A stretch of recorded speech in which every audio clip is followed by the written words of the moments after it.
Dans le but d'informer la population témiscamienne sur les différentes mesures prises dans le monde municipal pour s'adapter au contexte de pandémie du coronavirus COVID-19, voici Mme Claire Bolduc, préfète de la MRC de Témiscamingue. Bon matin, Claire Bolduc. Bonjour Yves, comment ça va? Ça va très bien. On se vendredi pluvieux, mais on va le prendre parce que ça va faire du bien un peu. Là. Un petit peu, oui, un petit peu d'air frais. On va rafraîchir un peu. Ça va être un peu plus frais demain. Hein? Exactement aussi. Tu vas me parler, on va débuter avec l'état d'urgence sanitaire, Claire, ce matin. Oui, bien en fait, c'est la déclaration du gouvernement depuis le 13 mars. Il déclare l'état d'urgence sanitaire. Au début, c'était de 10 jours en 10 jours parce qu'ils ont le pouvoir de le décréter à tous les 10 jours. Et là, depuis quelque temps, c'est de semaine en semaine. Alors, l'état d'urgence est toujours reconduit jusqu'au 3 juin prochain. Ce que ça signifie, on s'en souvient, c'est que ce sont les autorités de la santé publique au Québec qui donnent les directives sur comment on doit agir et ces directives-là sont ensuite décrétées par le gouvernement. Maintenant, consigne du CISAT. Le CISAT nous a rappelé quelques consignes. D'abord, il rappelle que lorsqu'une activité, le CISAT, d'abord, le Centre intégré de santé et de services sociaux en Abitibi-Témiscamingue, et le CISAT nous rappelle que lorsqu'une activité est autorisée, les guides sont tous disponibles sur le site de l'Institut national de santé publique. Tous les guides de fonctionnement, par exemple en manufacture, en agriculture, et maintenant ce sera sur les terrains de camping, ces guides-là sont rendus disponibles dès qu'une activité est autorisée.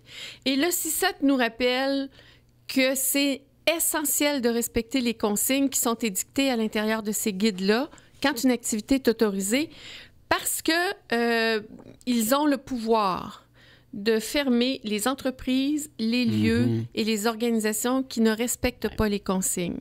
Elle nous a bien dit, et on n'arrive pas, parce que souvent, c'est pas par mauvaise volonté que les gens font des choses, mais il y a sur plainte, sur constat, on va commencer par intervenir, donner un avis, dire comment les choses doivent se faire, mais s'il y a récidive, c'est la Sûreté du Québec, mais la santé publique a le pouvoir de fermer les activités, les lieux. Alors, c'est vraiment important.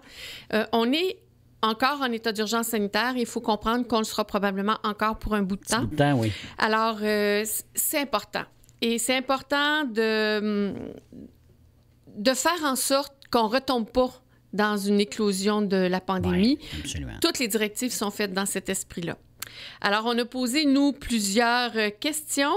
Les activités dans les municipalités actuellement et probablement jusqu'à la fin juin, c'est non.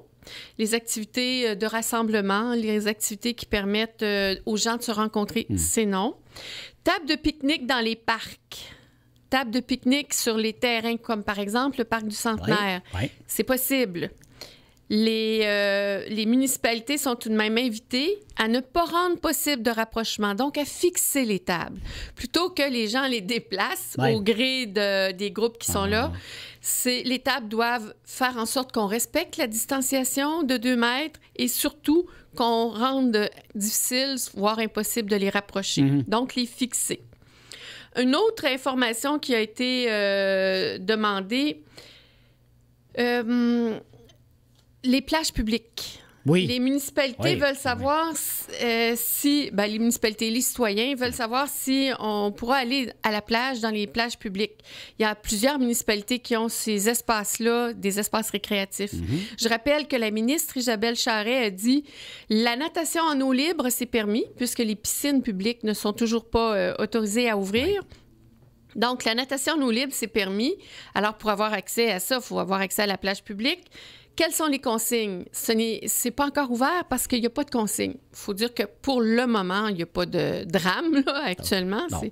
L'eau ne doit pas être très chaude, mais tout de même, on a demandé, par le biais de la Fédération québécoise des municipalités, on a demandé quelles étaient les consignes et les directives qui devaient s'appliquer pour la réouverture des plages publiques municipales. C'est demandé. On nous a dit qu'on nous répondrait rapidement. On s'attend à ce que ce soit dans les prochaines semaines et clairement, on va faire connaître la situation. Alors, pour les municipalités et pour les services, les organisations qui ont qui disposent d'un espace de plage publique qui veulent le rendre accessible, soit à leur clientèle, soit à leurs citoyens, les normes, les directives ne sont pas encore connues. Dès que ce sera connu, on va s'assurer de les partager. Tu avais également les fontaines d'eau, les jeux d'eau aussi, là? Les fontaines d'eau et les jeux d'eau, alors c'est l'Institut national de santé publique qui a livré de quelle manière on pouvait les rendre accessibles, mais surtout les mesures de nettoyage et de désinfection et les mesures de protection appropriées.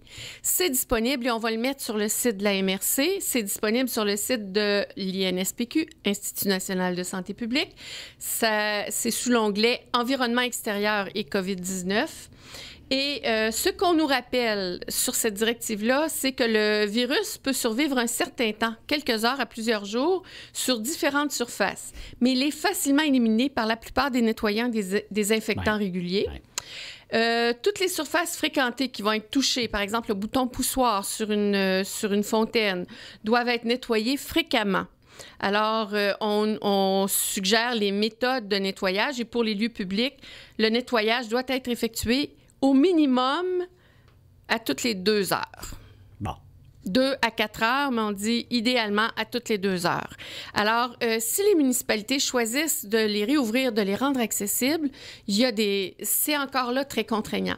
Alors, si vous fréquentez les parcs, si vous allez vous promener, ce serait approprié de penser à apporter vos gourdes d'eau parce que peut-être que les municipalités, face aux exigences, vont choisir de ne pas les ouvrir. Exact. En tout temps, avoir vos gourdes d'eau, ça vous protège des coups de chaleur en même temps que ça vous désaltère. Exactement. Programme d'action Climat Québec, Claire. Programme d'action Climat Québec, c'est un programme qui a été lancé. En fait, c'est un appel à projet pour appuyer les actions de citoyens et d'organisations dans la lutte contre les changements climatiques. Ça arrive à un bon moment parce que c'est le gouvernement du Québec qui a lancé cet appel de projet-là et c'est une phase revue et bonifiée d'Action Climat Québec, un programme qui soutient la mobilisation et l'action citoyenne dans la lutte contre les changements climatiques et c'est quand même une enveloppe de 27 millions. L'appel à projet se termine le 10 août 2020. Alors, ce que ça permet de faire, c'est que ça permet d'accompagner plusieurs actions pour soutenir des projets d'envergure nationale, donc des réalisations d'activités dans plus de 6 régions administratives, ou pour financer des projets d'envergure régionale ou locale qui peuvent permettre la sensibilisation et une meilleure connaissance des citoyens sur toute la question des changements climatiques. Alors, moi, je trouvais important de le rappeler. Mm-hmm. Le milieu municipal, on est souvent interpellé pour accompagner ces projets-là. C'est souvent des projets qui vont se faire en partenariat sur de la mobilisation citoyenne. C'est disponible, c'est accessible et les règles sont connues. Vous allez sur le site du ministère de l'Environnement et de la lutte au changement climatique pour avoir connaissance de tous les détails du programme et comment appliquer. Les formulaires sont également disponibles. C'est important, ça peut permettre à des citoyens de mieux comprendre et ça nous met dans l'action. Exact. Ça nous met dans l'action. Maintenant, hier, tu t'es entretenu avec Mme Sophie Brochu, qui est la nouvelle PDG d'Hydro-Québec. C'est gentil de me dire ça comme ça, mais c'était un webinaire. On fait ça comment, un webinaire? Un webinaire, c'est comme si on assiste à une conférence donnée, mais par visioconférence. Okay. Et, donc, vous êtes plusieurs, là. Il y a plusieurs personnes. Hier, on était quand même... C'est Investissement Québec qui nous avait invités à participer à ce webinaire-là.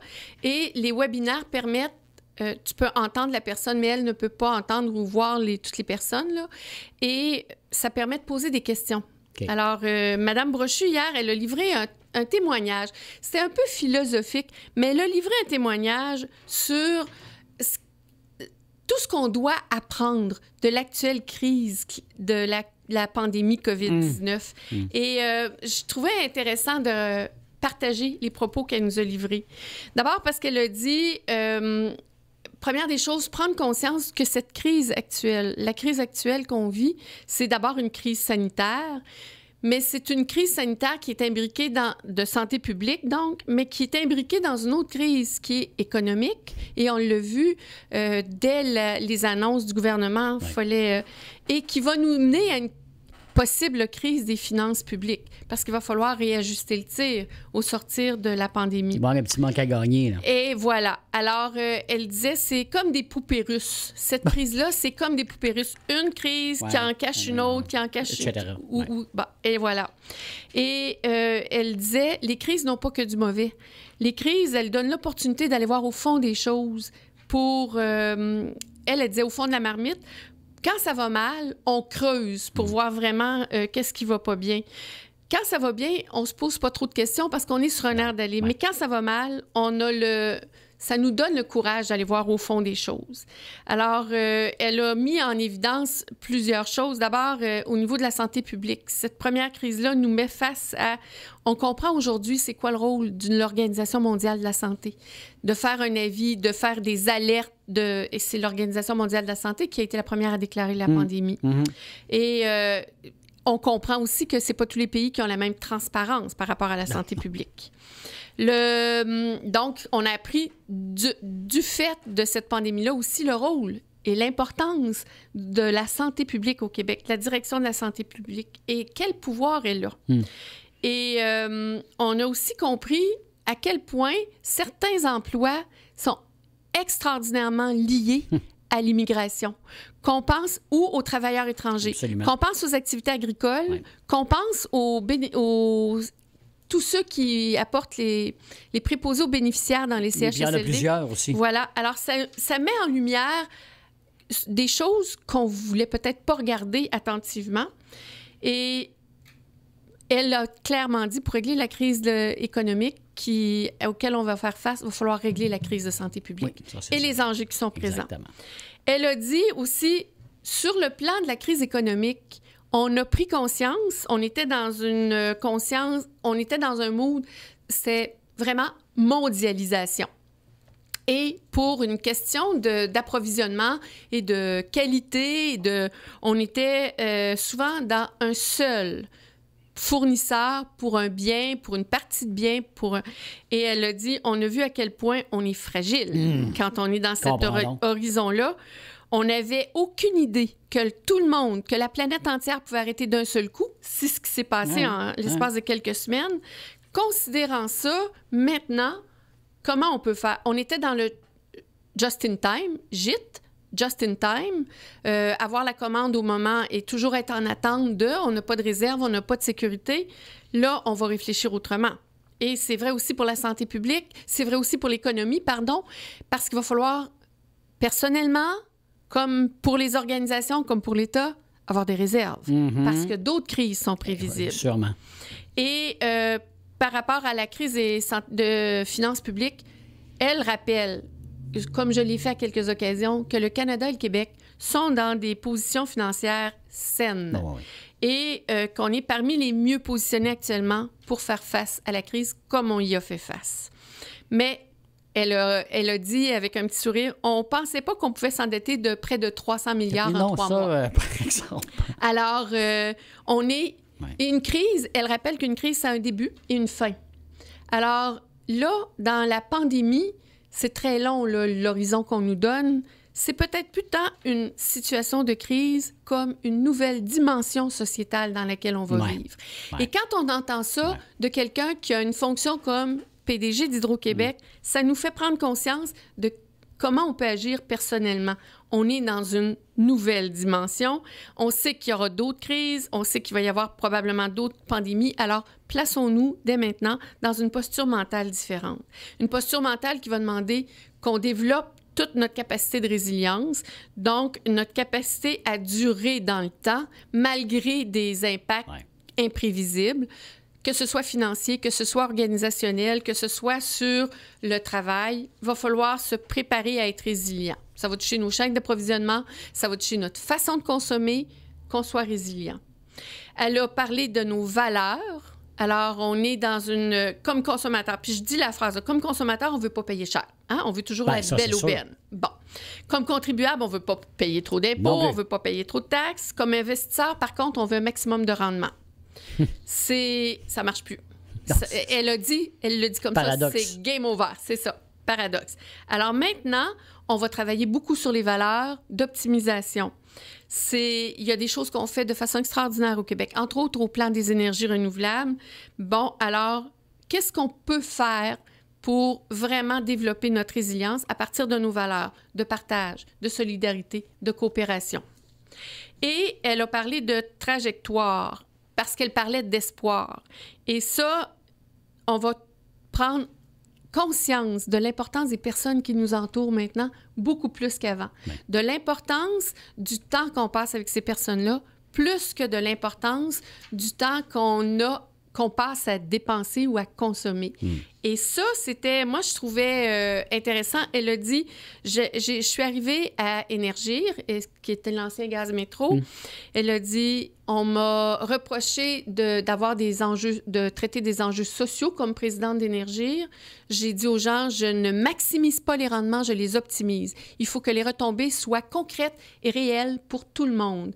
Et elle a dit, c'est ce que je vais faire à Hydro-Québec aussi. Alors, c'est vraiment un message... c'est un message important qu'elle a livré. Comme présidente d'Hydro-Québec, comme présidente et directrice générale d'Hydro-Québec, on comprend qu'il y a une vision derrière le message qu'elle a porté. Elle appelait ça son bouquet de fleurs sauvages. En même temps, moi, je pense que c'est une façon... Il y a de quoi réfléchir là-dessus. Tout à fait. Ouais. C'est une façon de voir, de se positionner de façon très positive face à la suite des choses. Ouais. On est dans une autre dimension. J'ai aimé la façon dont elle le dit.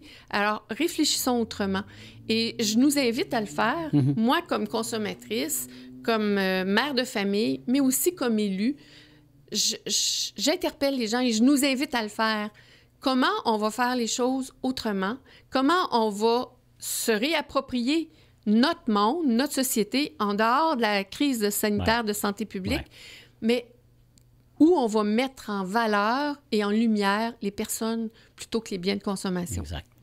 Alors, j'ai aimé le propos. Je trouvais que c'est intéressant de le partager. C'est ce qui met fin à ma chronique aujourd'hui. Et on aura certainement d'autres nouvelles municipales la semaine prochaine. Les municipalités redémarrent plusieurs activités, terrain de camping, marina et compagnie. Alors, on fait un tour d'horizon avec les municipalités la semaine prochaine. Mercredi. Mercredi. Merci beaucoup, Claire. Bonne fin de semaine, tout le monde. Bonne santé. Salut.